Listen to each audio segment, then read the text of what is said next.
Hello, this is Commander Souverain from Lave Radio. And Shan told me that Dav Stott told him at LaveCon that this is the Loose Screws podcast.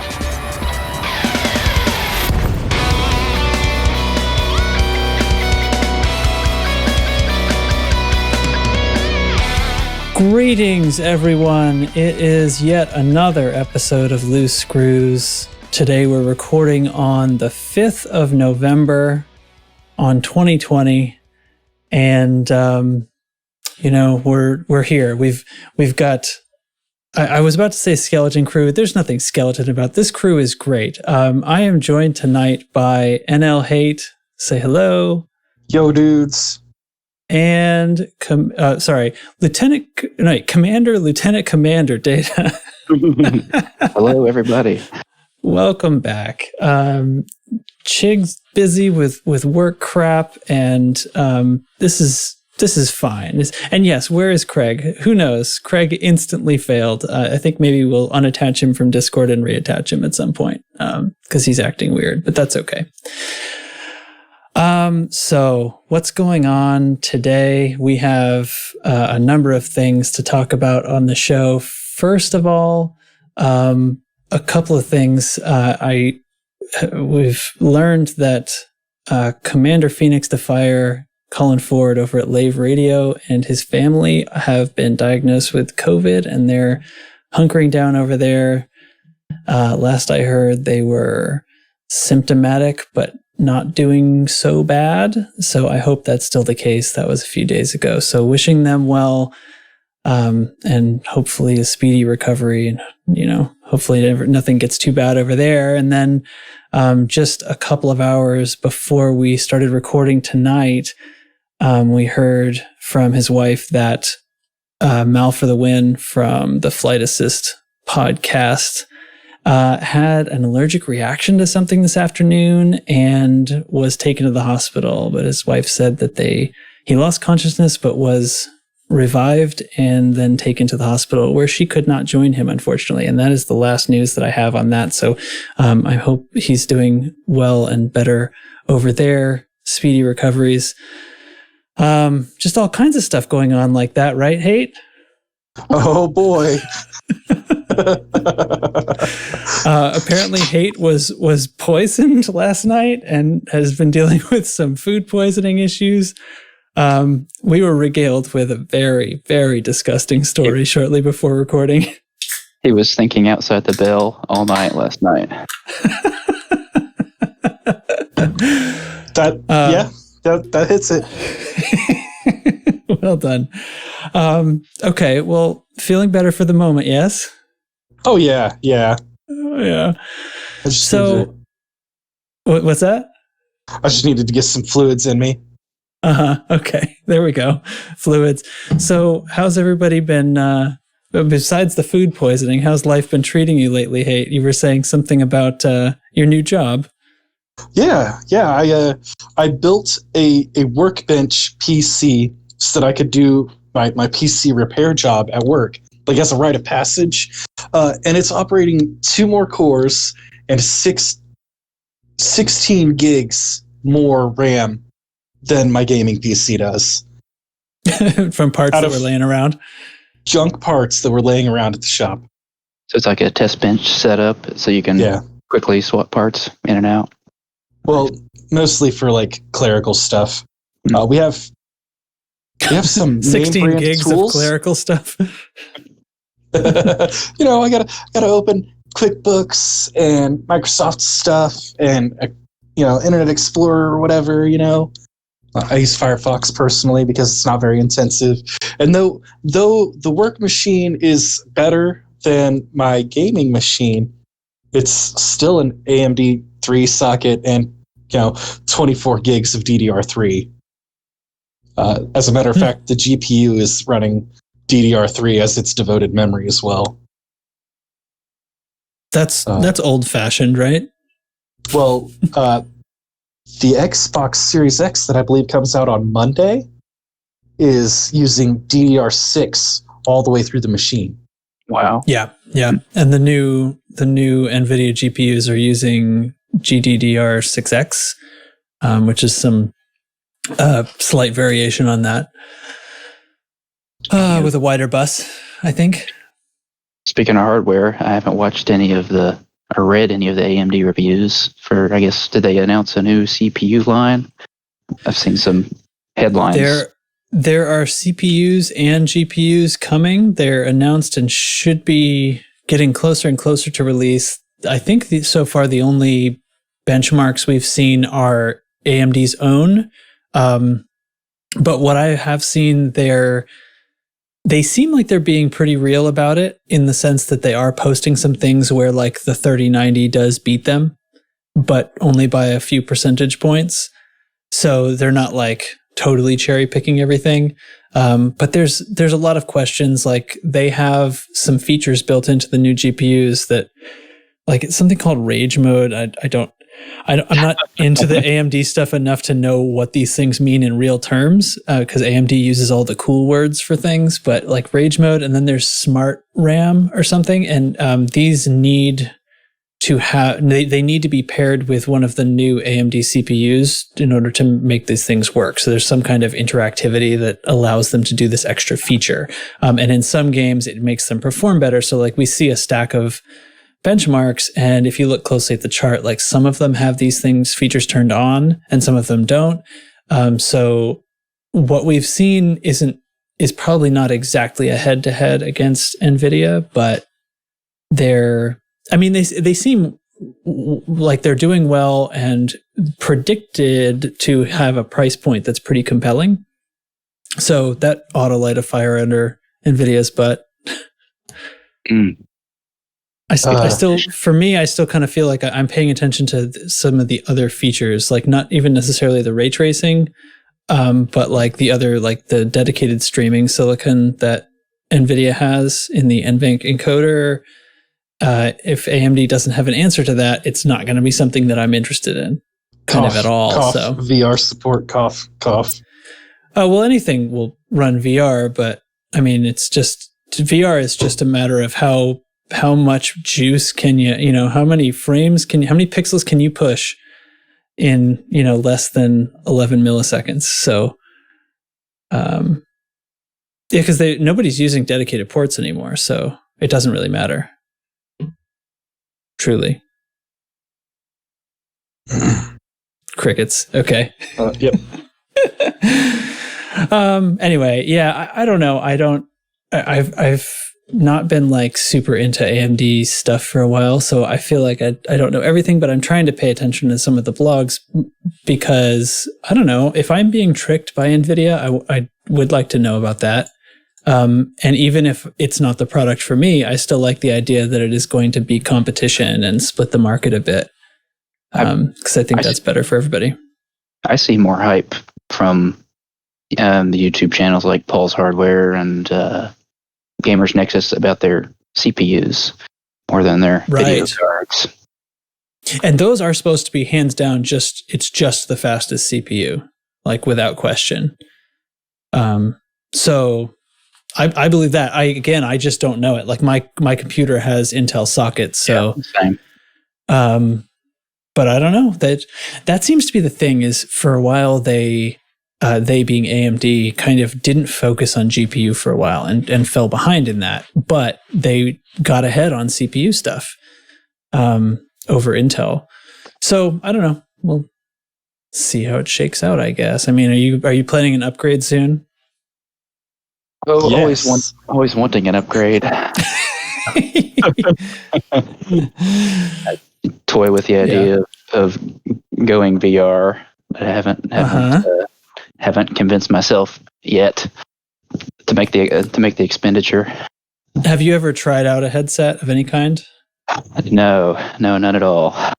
Okay, you should find somewhere to try one out, and what's going to suck is like I'd say sometimes they have like demos at Microsoft stores, but I would not send you there in the current world happenings.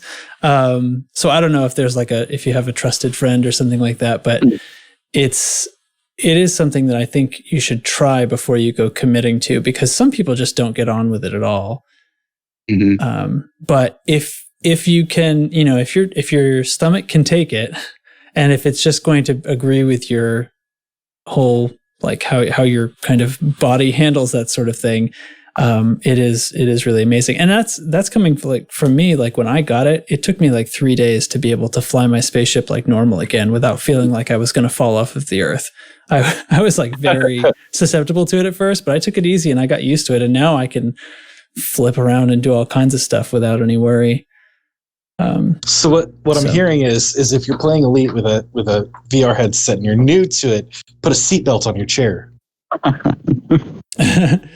I remember lifting off the pad and like feeling like I was in an actual air. Like I apparently I'm very susceptible to that kind of thing. And I just was, oh my God, it was so crazy. And I turned the stick and grabbed my chair. It was so disconcerting. And I tried to take off, and I was in a Coriolis station. I tried to take off and I had to rotate to match the mail slot. And it was crazy. And that's about all I did. Like I left, I regained my composure and came right back in and landed again. That was my first day in VR. And then eventually I was like, you know what? I just have to take a mission and then I have to do it. And that'll convince me to go out. And like while I was out, I got interdicted and full body sweat after dealing with an interdiction. But that was sort of it. Yeah. Your brain is very worried. Like, I'm seeing all these weird things and I'm not feeling anything. We're flipping like crazy. And after I got used to it for a few days, I remember driving in my car in real life and stopping at a stoplight and noticing a sensation as though I was still moving. So I feel like I'd spent like 3 days knitting new synapses to convince my brain it's okay to have the visual input that I'm moving without the like center of gravity, like without feeling actual motion. That's okay. That's okay with us. And then I got in a car and it was like, now suddenly I'm used to feeling like I'm riding in a car, but I'm stopped. And it was like the reverse of that. Like I had this sort of sensation of continued motion, even though I was actually stopped. Pretty weird. That's all long behind me now. Yeah, someday. What's that? I think I'm gonna have to upgrade to VR now. I think you talked me into it. Oh my God, it's amazing. Flat screen is like looking at the game through a tiny window. I think I say this I think everybody's heard me say this a lot, but anyway, that turned into a weird story. I think I beat you a few minutes ago. Yeah, all right. I suppose you're right. Well, what's new with you, Data? How you know the last time we had you on, there was kind of a lot to talk about, and I kind of washed right over the fact that I was pretty sure you'd never been on the show before, and I feel like we all know you so well that I didn't need to introduce you or make a big deal out of it. But there are plenty of people who listen who are not always in our Discord voice chat and haven't gotten to know you over the past year and a few months. So, hey man, what's your deal? Well, just have a lot of fun playing this game. I've been doing it for a while now, for me at least, about a year. You're playing this game. It's just sort of, this gang has become my group of friends I'm used to hanging out with in the evenings. Some people are playing Elite, some people aren't in the Discord voice comms. Some people talk. Right, it's spread out some. People don't. Yeah, there's a few familiar faces on nowadays, most nights. I mean, we've got all of us. Dubs, Chig, I see Teflon, Manituk. Manituk's putting in a lot of hours for us recently. Indeed. And Large Shadow. Yeah. So you must have found Loose Screws like right as you started playing. Right. Yeah, I was. I might have mentioned this last time, but I had caught a giantbomb.com video of another space arcadey type game, Rebel Galaxy Outlaw, and I was thinking about getting into that but then I saw another one of their videos pop up for a short video of them playing this Elite Dangerous, and I feel bad for a video game reviewer having to do a quick look at a game like this. There's a How lot. do you shorten it? Yeah, they're looking at the galaxy map at all the commodities flowing back and forth across the systems. Like, I got no idea what these mean, but here they are. Yeah, saw them flying around in spaceships and doing some combat, and that figured I'd check the game out. And I don't know if Ty posted it on the Elite Dangerous subreddit when he started the show, but that's where I found out about Loose Screws. Oh, okay. It's posted to the subreddit. Yeah. Were you a podcast listener before, like of other shows and stuff? Yes, just a few others at that time. I've added on a few more since quarantine started, where I'm working from home so much more now. And I'm not in an office where the noise would bother others. Right. So I'm listening to a lot more pods now. Cool. On a previous topic that we just covered in this show, AMD just released the prices for their new chipset, I ranging just saw from that. from $800 to $300. It's like Ryan is listening to us or something. I know. I don't think I went live with this. Anyway, yeah, that was funny. I saw that pop up and I was like, oh, that's uncanny. Wow. Yeah. Well, yeah, welcome. I can't remember what we exactly talked about last time you were on the show, but I did feel like we invited you on and then hardly talked to you, so I wanted to make sure I didn't do that again. But yeah, I think as far as I'm concerned, Data has been a feature of the Loose Screws community since just about as soon as I was in the Discord. He seemed to be pretty much already here. By the time there were people here every night, he was one of them for sure. So yeah, last time you guys made me stand outside the recording studio to record that episode. You left me outside in the cold with a microphone to talk into, but I gotta say, the studio is pretty nice. You let me in tonight out of the cold. Appreciate it. It's real nice in here. It's good to be in the same room with you guys. Okay, all right. Touche.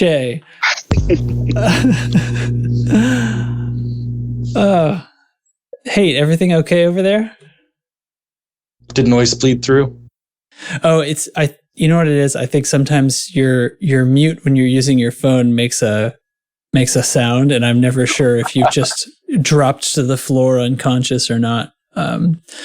Anyway, hey, I was about to tackle some squadron update. Does that sound like a good idea to you? Yes. All right.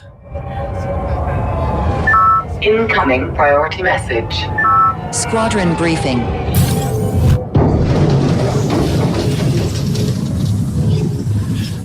So the more things stay the same, the more they change. Is that what it is? Is that how you say that?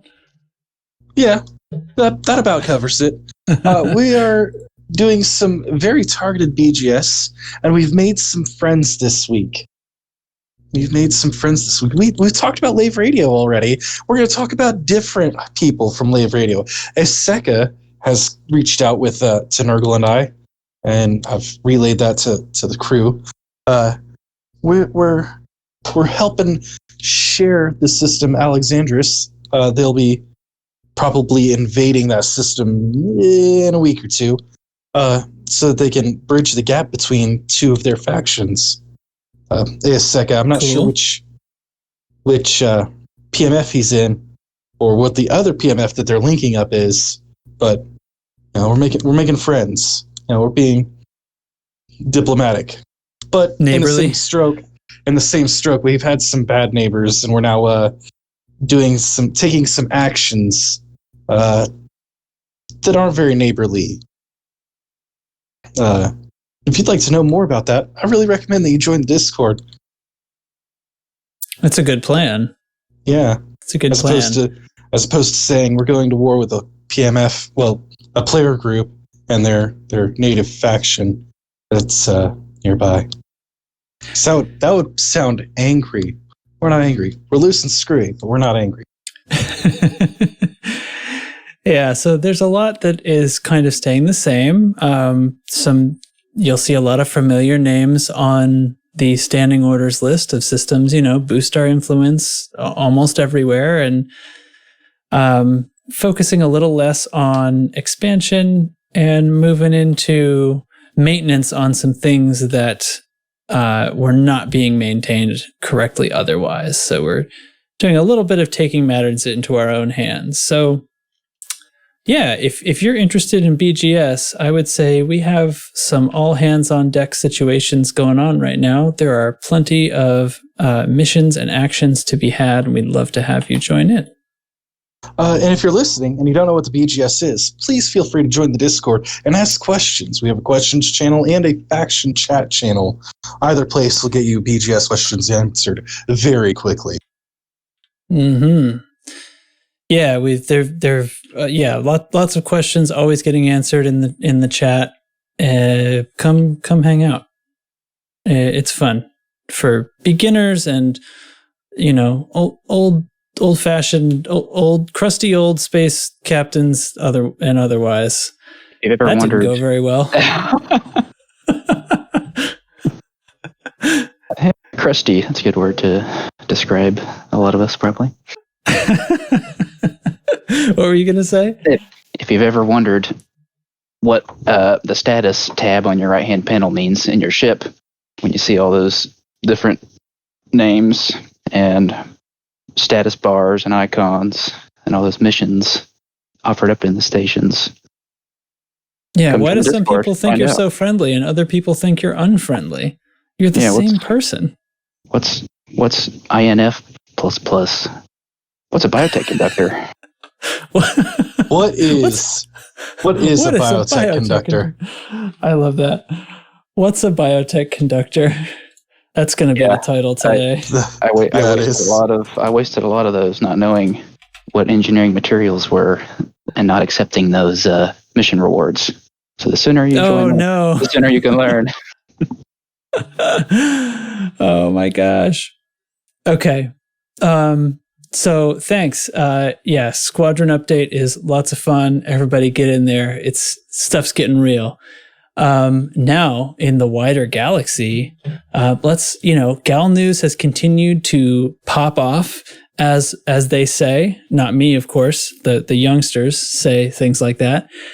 Galnet has continued to pop off, and this new era of story is happening just all the time. So what have we got here? I mean, since we last spoke, the Empire continues to, beat its saber against its shield and call for the Marlinist refugees to be deported back to them so that they can sort out, I guess probably behind closed doors or behind cell doors, who's a terrorist and who isn't.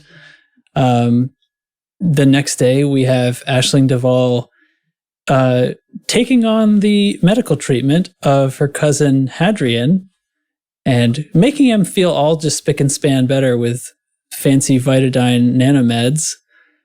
And so we see that new commodity being used. Those nanomeds. Well, apparently, right? At least used in the text story. Yeah. I think the thing that is kind of interesting about trying to scroll to the here we are, Aisling's actual news article. I mean, the thing is, like, they're not supposed to get along, sort of, I guess. Or, I mean, the deal is, like, Hadrian is not a recognized member of the royal family, but here we have Aisling saying, like, he's my cousin and I just lost another member of the family, so I'm not going to lose this one. And she doesn't care about the politics, etc. So, continuing to, like, have disagreements within both the Empire and, of course, in the Federation, with everybody getting all upset, his head was full of water, and he continuously baffled Christendom by failing to die. I'm sorry. One of the Habsburgs was very sickly from a long line of brother and sister stuff. And he was some real McCoy going on there, huh? Paraplegic and epileptic, and when they did his autopsy, his head was full of water. Yikes! His man bits were small and shriveled, and they didn't work. And the person that did the autopsy was not loving. Okay. Yeah. What a fun turn that story took. Oh, for sure. You never know what them Imperials are up to in their ships. Their family. Sure. So moving on then. Now the Empire turns right around and says, okay, we've got new evidence that the NMLA terrorists were receiving help from within the Federation, and they're really mad about it. They say they found, I guess, some kind of signage on the cargo containers that identify them as coming from somewhere supported by the Federation. They think that the terrorists have another bomb-making facility inside the Federation. Things are heating up. This is back on the 3rd. It sounds like they're planning to invade. And then just today on the 5th, you better believe it, they went in there. So Imperial Internal Security Service investigation into the NMLA terrorist group led its agents to the system LTT 1935, which is a Federation-controlled system in neutral space. The military vessels were called in for support, only to be met in combat by Federal forces. And poof, we have ourselves a community goal. So, welcome Pilots Federation commanders. You can now choose to fight for the Empire or the Federation in a superpower conflict. And before we get too far into it, I guess this is your in real life terms, this is your basic combat community goal involving conflict zones, where you'll turn in bounties at either Wolfport for the Federation, or if you're siding with the Empire, the Strength of Purpose megaship, which is also in system. The rewards are, of course, some money and rank. If you are finishing inside the top 75 or top 25%, you'll get 1 or 2 ranks added for those superpowers. So that's a real good way to gain rank. I'm thinking, like, I already have the high ranks to unlock the Corvette and the Cutter, but those last ranks above that are, the higher up you get in the ranks, the harder they are to attain. So that's actually a big deal for somebody who has a lot of rank but doesn't have them all yet. So I understand some of us have already been out there tonight to LTT 1935. Is that true? Yes, it is. I have seen Manituk, Lark Shadow, and myself so far from the folks I've talked to out here. Of course, there's out in LTT 1935. There's the good old lively system chat. That's always fun to watch scroll by. Though, does it seem like everybody's kind of operating in solo and just talking in system chat, or are you seeing actual commanders out there? I've seen one commander I was able to chase out of a CZ. Oh, no. Oh, yeah. And I was about to face up against Large Shadow, but we didn't end up connecting in battle. Yeah, so I'm fighting for the Federation side so far in this one. Mm-hmm. Can't let those Imperials just take over systems, right? From a role play perspective, yeah, I super agree. Although it does get me thinking that how hard would it be to put myself into the top 75% of both of these? Oh yeah, nothing wrong with that. Play a true mercenary. There could be role playing in that too. Yeah. What's your plans for this, Hate? I just started my PC account, and I would really like Corvette. Mm-hmm. So how far along are you? You did miss one little inkling. Oh, I'm sorry. Go ahead. If you get to the top 10, I think it's commanders, not percent, but the top 10 commanders, they max your rank out. If the CG is completed, so whichever CG, I assume they're both going to end as soon as either completes or time runs out. So if either ends, the top 10 commanders for the successful CG will have their ranks maxed. So that is only going to happen to 10 people, and only for the side that ends up completing first, if they complete. So I feel like that is I feel like that, yeah. I feel like I was okay skipping that, but yes, that is definitely part of the news.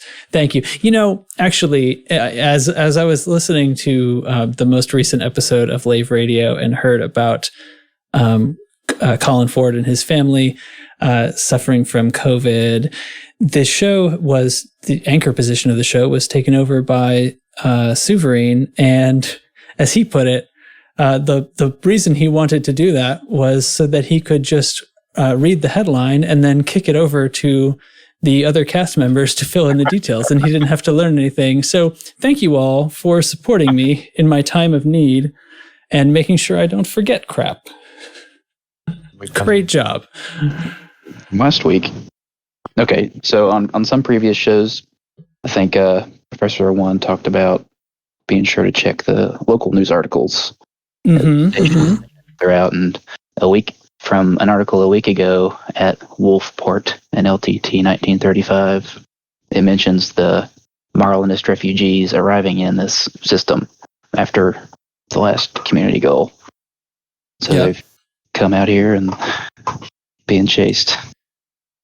Yeah, there's some stuff in the Galnet articles about they at the bottoms of a few of these articles, they sort of make mention of starting to struggle with food supplies, like they have food for now, and kind of terminology like that, and starting to feel the pressure of the influx of all these new people into the systems that didn't used to be there, stressing infrastructures and other things like that. So it's definitely kind of going on in the background. Yeah. So you must be there now looking at the articles? Yeah. Yeah, none of the factions are... I see those, like, public disobedience, food shortages, and epidemics mentioned in the Galnet article from 3 November, but none of the factions and system are suffering from any of those. Okay. Well, I wonder... 1935, was that one of the protected systems, one of the systems that succeeded in the CG to deliver aid? Let me roll backwards. Successfully delivered. No, that was not.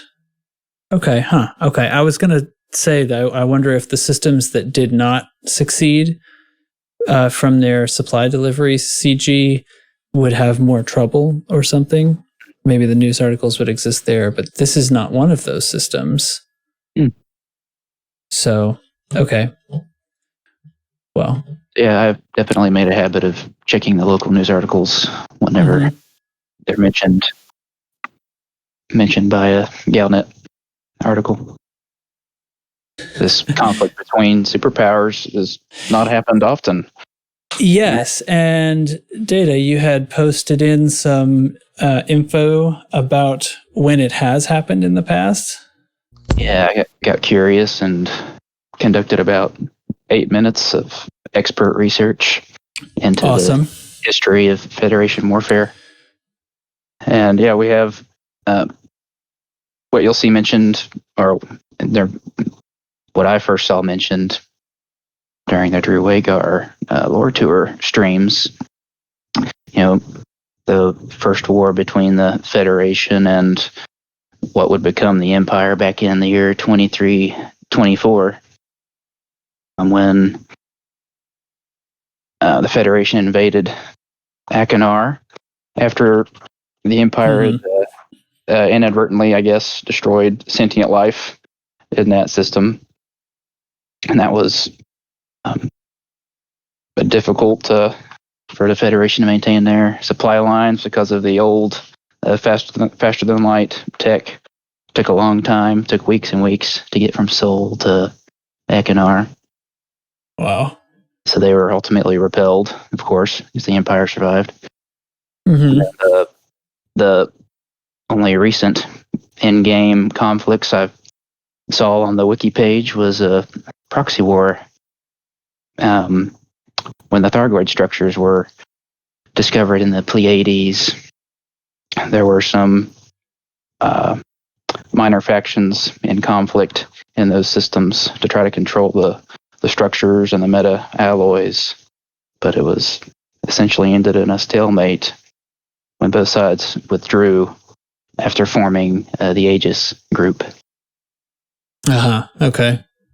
And then kind of the Alliance takes over to a certain extent with the Thargoid stuff, don't they, at that point? Or at some point, I should say. Maybe not take over, but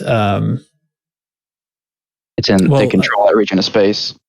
Yeah, I mean they basically like that's one of their areas. So cool. Yeah, I mean there's been talk about, obviously the storyline seemed to be heading in the direction of battle between the Empire and Federation, but there's also these little threads of conflicts within those superpowers. So, you know, I wasn't sure. I was actually leaning toward the civil kind of war. Civil, nothing civil about it. These the internal conflicts might have gone off first, I felt like, but not so, or at least not obviously so yet. But I think there's a bunch of stuff that's kind of boiling over right now, and it's an exciting time to be a commander. Yeah, I might have expected like some mention in the Galnet about that would allude to Zach Hudson using this as some sort of distraction or a way to bolster his position with all the troubles he's had with the Starship One discoveries. Yeah, although maybe this is enough of a distraction too, you know. Although it was sort of thrust upon. Well, no. He's standing up and saying he didn't want to let the refugees in at all. He was totally overruled. So if he had his way, he would have let them stay in the Empire to be sorted out as inhumanely as the Empire wanted to do it. Yeah, he would have sent the refugees back. Yeah, he couldn't wait to do it. So the forces within the Federation that are standing by their decision and now battling the Empire, I mean, that's definitely not him. So actually that leaves the door open for some interesting pathways. There's a lot of different ways this could turn out. I still find it hard to believe that the Empire is going to be the winner of this CG. Do we know what the reward tiers are yet? I've got the things open. It doesn't look like anything has unlocked yet. Nah, close to tier obviously. 1 on the Fed side. Yeah. Anything going on the Imperial side? Yeah, I guess I can check that too. Not even close. They're maybe a quarter of the way through tier 1. Actually, the Fed side did cross into tier 1, so the rewards for starting at 100, going up to top 10 commanders, you got rewards ranging from 200,000 to 16 million credits right now. That'll go up as the event progresses. Yeah, just to maybe a funny point that you notice in the conflict zones, talking about who might win between the two powers. I don't know how the Empire could win just based on the damage output of their capital ships. I feel like I can sit in the front line of cap ships for a lot longer in a Fairly class. True. Well, it will be interesting for the role players out there who are going to get involved. I would love to see. I've so rarely seen conflict zones with commanders on not that weren't like, in my wing or in Discord with me. That's the real kind of joy of all these community goals, is how they kind of focus us all. With the millions of stars, they need some way of getting us all to be together for a little while. So yeah, the galaxy feels a lot less empty. And don't be too afraid of ganking. I mean, this is a combat CG anyway, so we're not going to be bringing helpless ships in here. It should be totally different than a transport, a cargo CG, right? Right. And in my experience, the instancing matches me up with very few random players. Yeah.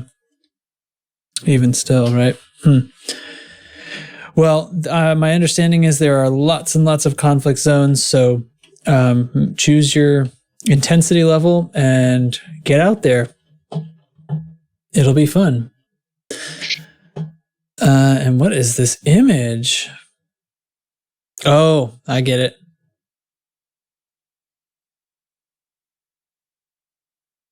Now, what is this image? Wait. Has there been is this the decoded? No, the... Hey, are you putting things in the notes here? I don't know if he's able to hear us. He might be having trouble with the Discord for a second. I can kind of infer. The Operation Ida is hosting a Guardian trip. Yeah, they just got back from their introduction to engineering for all the commanders that just got Horizons for the first time. And now that they're done gathering engineering materials, they're headed out to Guardian space so they can get the Guardian unlocks for all the new people. Awesome. So, and that's going to happen. Wait, is that happening right now? No, it's starting Thursday, the 14th. Okay. I believe. 12th. The 12th. 12th. Yeah. Thursday, 12th. Okay. Hard. So it looks like they'll be starting in Melis. Is that must be the system? Melis. Yep. They must be taking a carrier. So they have 3 carriers, 2 carriers. Pardon me. The Pillar of Autumn and Candy Mountain Charlie. Please don't copyright us. Okay. Well, they're according to this image, they're planning to depart Thursday at 10 p.m. Eastern time for the event start, and they will be going to first to a module blueprint site and a data site, and then so they will arrive there Friday at 10 p.m. Eastern, or I guess they're planning on being there within the hour. So then they spend a day there, and then the next day at 10 p.m. they will depart from that site to go to the next Guardian site, which will be for weapon blueprints. And then, this is a quick little trip. Saturday, same deal. Transitioning then to a vessel blueprint site. And then on Sunday, event will end at the Guardian Tech Broker. Yay. Turn them all in. Okay, that's fun. Yeah, I did see that alert pop up from the Operation Ida Discord a little before sitting down here, but I had not added it to the notes, so thank you. Yeah, I definitely messed up the notes trying to move that up a little. It's all good, man. I just saw it pop up and was like, what the heck is this image? So, I think it's time we talk about this Halloween event. There was still a part of it not decoded until just today, as we record on Thursday the 5th. So hold on. Before we get to the spoilers and we start losing listeners that haven't done it, I do want to give an enormous shout out to Osasius. Okay, do it. I want to give out an enormous shout out for Osasius. He joined the eight-wheeled endurance race. Yes. And then made podium finishes after, well, in the tournament, learned how to do fliving, and then made podium finishes regularly. And I'm super excited to know that he got, into our Discord. He is occasionally active, and like we saw him start playing, and now we're seeing him win tournaments, and I'm super stoked. Yeah, way to go. That's actually a really, I had totally kind of forgotten that went down, and finished recently. But those are some real hardcore dudes. That is for sure. If you haven't gotten a chance,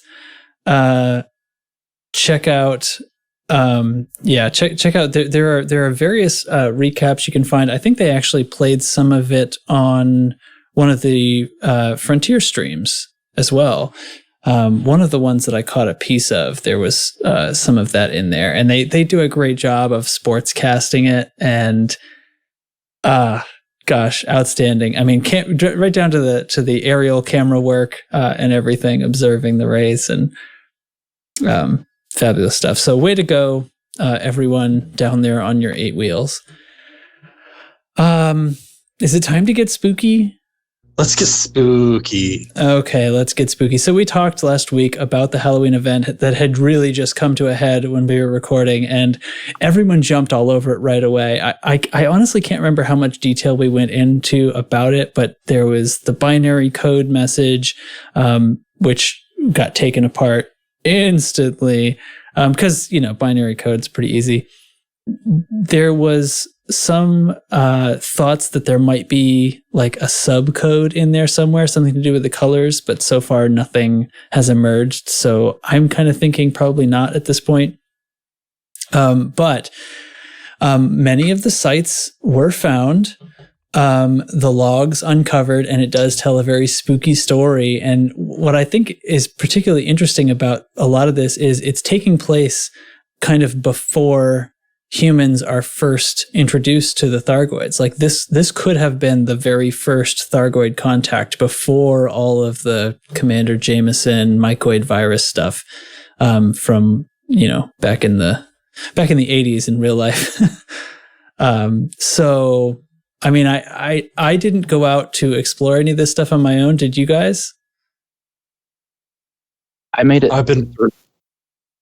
through a couple of steps. I think the binary code sent everybody racing out to the Colsack nebula.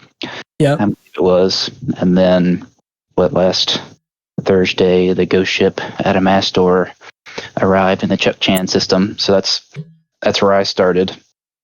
Right.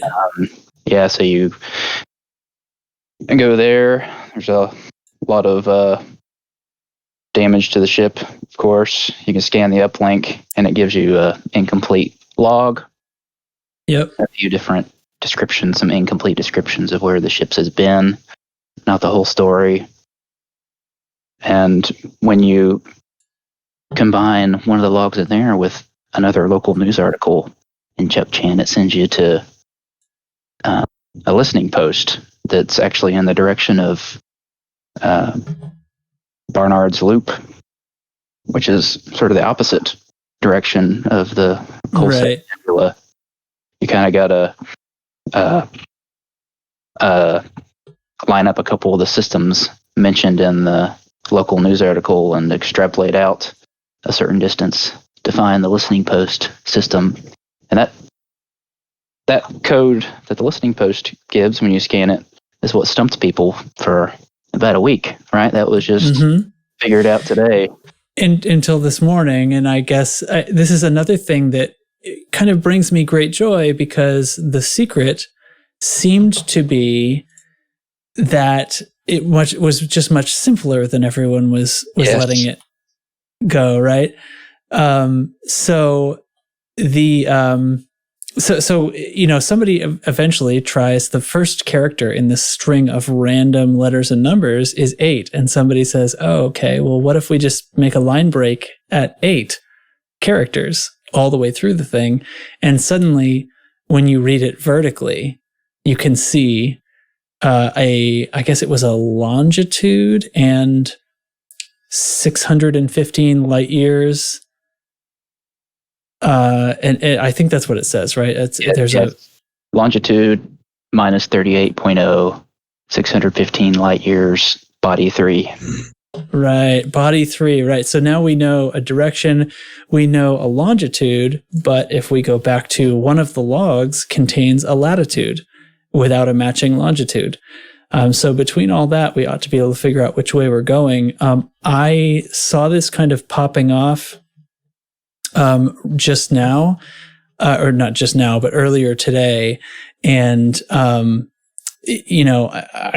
haven't heard yet, now that it's evening here, I have not heard that anyone's actually found the final place. There has to be some final piece of this, right? That hadn't been discovered yet.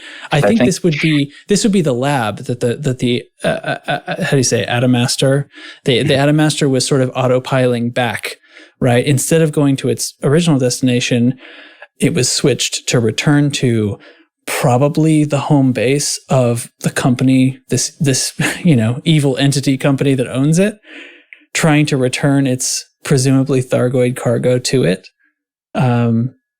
So hopefully somebody will find that base soon, and then we'll have it really kind of pieced together. I mean, unless I've missed something, has anybody heard it? I'm not sure that the system, that the clue from the listening post is already one of the systems that's been found by brute force in the... Oh, really? I'm not positive on that.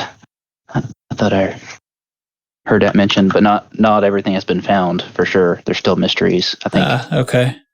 I might be wrong on that part, but I think the story as we know it so far, that I know thanks to nice videos from on the Space Hero YouTube channel from our friend DJ Wiley and Galnet News Digest, done a summary video on the story. What if people found an abandoned research station with some logs where they, from 200 years ago, where they found some alien artifact.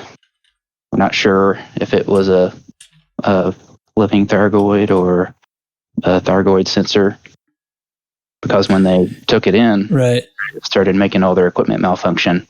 That I think we've seen happen before. Felt like sensor, yeah. Okay. And we know the sensors are noisy, and they talked about the sounds and stuff like that. But then on the other hand, they discussed putting it in a cage, which almost made you think like it was a living entity of some kind. Maybe the sensors are living entities. I guess probably not. Yeah, so the pharmaceutical company sent out the Atomaster to go retrieve all this stuff. Yeah. For some reason sent off in the opposite direction. Maybe to throw off the trail of anybody that was following them. But it seems like they got caught by the Thargoids, and the Thargoids took back their stuff. It seems that way anyway. Yeah, I think they found a crashed Sidewinder out there in the Coalsack Nebula. Well, so the Sidewinder is this... what was her name? It was the leader of the expedition, right? She says in one of the logs that she's trying to get her people out at the last second, and she steals a Sidewinder to do it. And I'm forgetting the name. But I was sort of thinking that though the Atomaster was still carrying whatever this cargo was, but now it seems to be damaged and abandoned. It seemed like probably the Thargoids caught up to it and took back their probe or their being or whatever it was that they had. Yeah, because it had reinforced cargo hold. Yeah.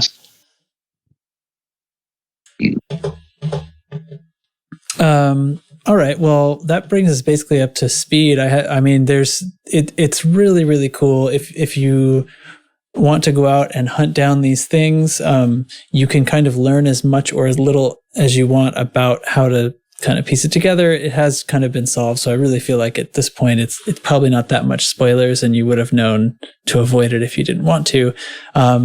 If, like me, you're not really planning on going to hunt them out one by one, I probably just don't have the game time to do that right now.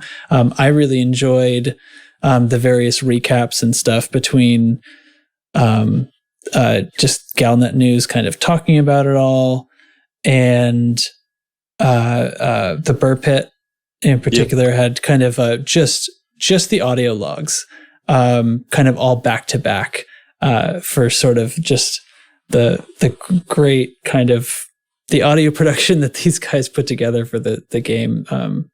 Always tons of fun, and I did enjoy that for just a few minutes of like getting down and spooky.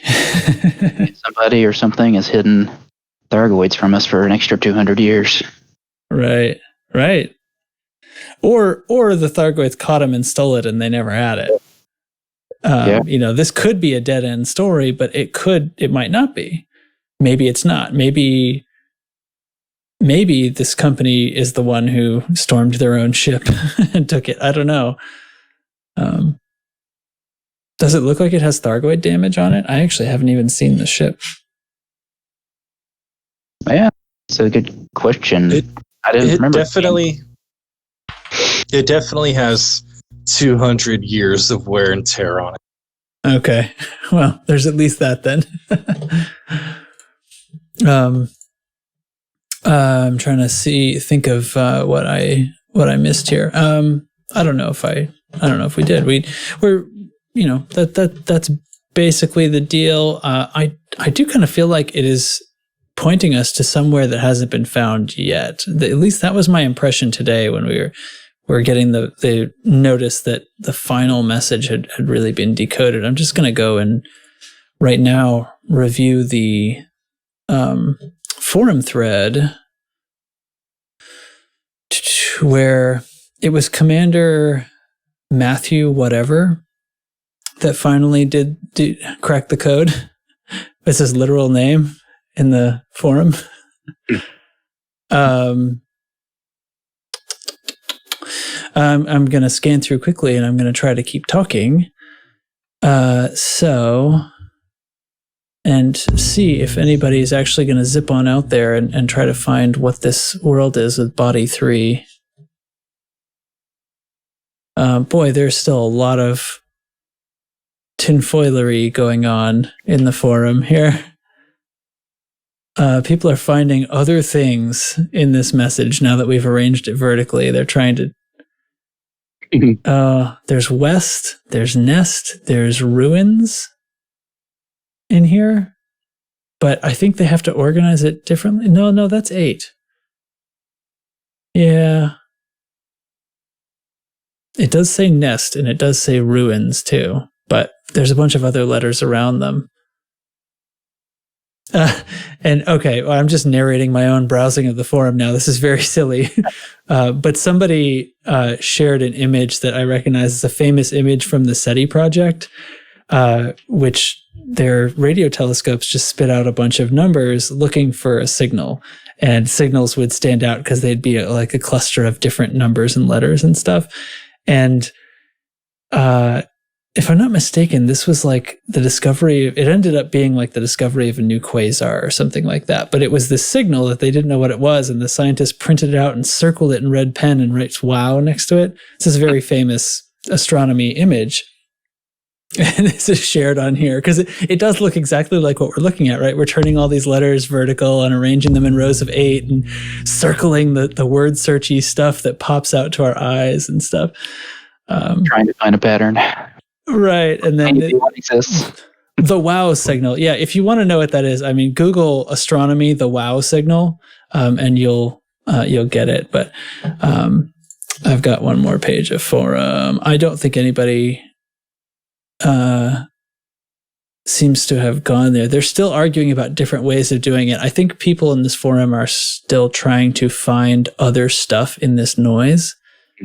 And it does seem like, especially if you needed to offset everything by 8 letters, then there would need to be a bunch of for code purposes, what would be null characters, in order to fill it, right? In order to make the code work. So I don't know. It makes sense to me that there wouldn't be anything out there. Yeah. We are still missing at least one of the logs from the Go ship. It goes from log 26 to log 28. Okay. 29, 30, 31. So maybe something missing. Okay, cool. Well, I look forward to it. I, for one, are probably going to be working on our faction and maybe doing a little bit of this CG.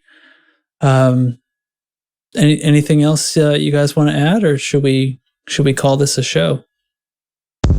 I'm good. Don't fly without rebuy.